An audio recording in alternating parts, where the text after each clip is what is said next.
बिस्मिल्लाहिर्रहमानिर्रहीम। अस्सलाम वालेकुम दोस्तों, आज हम आपको अल्लाह के प्यारे नबी हजरत मोहम्मद सल्लल्लाहु ताला अलैहि वसल्लम का बचपन से लेकर जवानी तक का पूरा वाकया सुनाएंगे, जिसको सुनकर आपका ईमान ताज़ा हो जाएगा। इसीलिए आपसे रिक्वेस्ट है कि वीडियो आखिर तक जरूर देखिएगा दोस्तों। पहले अरब के कबीलों का जाहिर रिवाज था। हर कबीले का अपना अपना मजहब था और उन सब के देवी देवता भी अलग अलग थे। कोई मूर्ति की पूजा करता था तो कोई आग की यहूदियों और ईसाइयों के भी कबीले थे, और वह भी मजहब के बिगाड़ के शिकार थे। उस वक्त लोग अल्लाह को छोड़कर इंसानों और पेड़ पहाड़ों की पूजा करने में लगे हुए थे। पूरे अरब में दंगा फसाद आम था। औरतें और बच्चे महफूज नहीं थे। लोगों की जान और माल की हिफाजत की कोई गारंटी नहीं थी। इस अंधेरे दौर से दुनिया को बाहर निकालने के लिए अल्लाह ने हजरत मोहम्मद सल्लल्लाहु ताला अलैहि वसल्लम को अपना पैगंबर बनाकर इस दुनिया में भेजा दोस्तों। हुजूर सल्लल्लाहु ताला अलैहि वसल्लम 12 रबीउल अव्वल 571 ईस्वी में पीर के दिन और सुबह सादिक यानी फजर के वक्त मक्का में पैदा हुए। आपके पैदा होते ही आपके दादा अब्दुल मुतबल्लिस्ट के लोगों की दावत की लोगों ने आकर आपके दादा से पूछा कि आपने इनका नाम मोहम्मद क्यों रखा है। तो आपके दादा ने जवाब दिया कि मैं चाहता हूं कि मेरे पोते पर इस्लाम का असर पड़े, और आपकी वालिदा सैयदा आमना ने आपका नाम अहमद रखा। दोस्तों, पैगंबर हजरत मोहम्मद मुस्तफ़ा सल्लल्लाहु ताला अलैहि वसल्लम जब पैदा हुए तो आपकी खतना पहले से ही की हुई थी, और आपकी आंखों में सुरमा भी लगा हुआ था, और आपका तमाम बदन पाकीज़ा था। जब आपके दादा अब्दुल मुत्तजिब ने अपने पोते को खतनाशुदा और नाफ कटा हुआ पाया तो वह बहुत ज्यादा खुश हुए और फरमाया कि मेरा पोता बड़ी निराली और बड़ी शान वाला होगा। और यही नहीं, जब आप सल्लल्लाहु ताला अलैहि वसल्लम पैदा हुए तो आपकी मुट्ठी मुबारक भी बंद थी, मगर शहादत वाली उंगली आसमान की तरफ उठी हुई थी, और ऐसा लग रहा था जैसे खुदा की वहदानियत का इकरार कर रही है।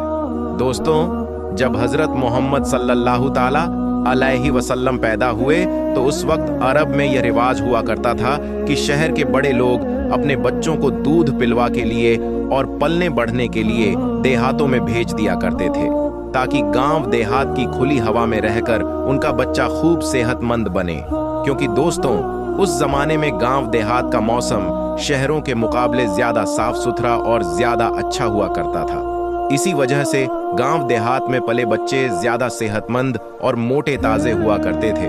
दोस्तों, इसी रिवाज के मुताबिक पैगंबर हजरत मोहम्मद सल्लल्लाहु ताला अलैहि वसल्लम को भी मक्का से दूर ताइफ के करीब एक इलाका है जहां बनी साद कबीला रहता है, वहां ले जाया गया और एक दाई को सौंप दिया गया जिसका नाम दाई हलीमा था, और वह बनी साद कबीले से थी, इसलिए उनको हलीमा सादिया भी कहा जाता है। दोस्तों, दाई हलीमा बहुत गरीब घराने से थी, इसलिए उन्होंने आप सल्लल्लाहु ताला अलैहि वसल्लम की परवरिश का जिम्मा लिया, यह सोचकर कि 2 साल इनकी परवरिश करूंगी तो उसके बदले में मुझे कुछ माल मिल जाएगा, ताकि उससे उनकी जिंदगी का गुजर बसर अच्छी तरह से हो सके।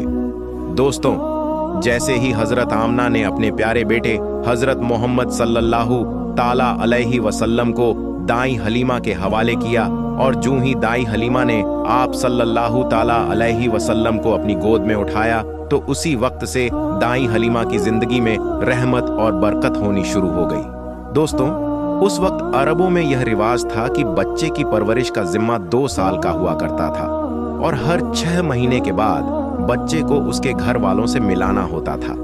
इसी रिवाज के मुताबिक दाई हलीमा भी 6 महीने के बाद पैगंबर हजरत मोहम्मद सल्लल्लाहु ताला अलैहि वसल्लम को उनकी मां से मिलाने के लिए मक्का पहुंची। उनके साथ उनका शौहर हारिस और उनका एक छोटा बच्चा भी था जो उनकी गोद में था। वो बच्चा भूख से रो रहा था क्योंकि हलीमा बहुत कमजोर थी और खाने पीने की कमी भी थी। इस वजह से दाई हलीमा दूध नहीं पिला पा रही थी। लेकिन जैसे ही उन्होंने अल्लाह के पैगंबर हजरत मोहम्मद सल्लल्लाहु ताला अलैहि वसल्लम को अपनी गोद में उठाया और उनको दूध पिलाना शुरू किया, तो पैगंबर हजरत मोहम्मद सल्लल्लाहु ताला अलैहि वसल्लम ने खूब सैर होकर दूध पिया, और आप सल्लल्लाहु ताला अलैहि वसल्लम के दूध पी लेने के बाद दाई हलीमा ने अपने मासूम बच्चे को भी खूब दूध पिलाया। ये देखकर हलीमा परेशान हो गई कि यह क्या मामला हुआ। वह जब मक्का आ रही थी तो उनके पास दूध नहीं था, मगर जब से यह बच्चा उनकी गोद में आया है तब से अल्लाह की तरफ से खास रहमतों का आना शुरू हो गया है दोस्तों। उसके बाद दाई हलीमा अपने शौहर हारिस और अपने बच्चे और पैगंबर हजरत मोहम्मद सल्लल्लाहु ताला अलैहि वसल्लम के साथ एक दुबली पतली सी ऊँटनी पर सवार हो गई। वह ऊँटनी जब बनी साद के कबीले से निकलकर मक्का की तरफ आई थी तो वह बहुत सुस्ती से चलती हुई मक्का पहुंची थी। लेकिन अब मामला यह हुआ कि दाई हलीमा की ऊँटनी सबसे आगे चल रही थी।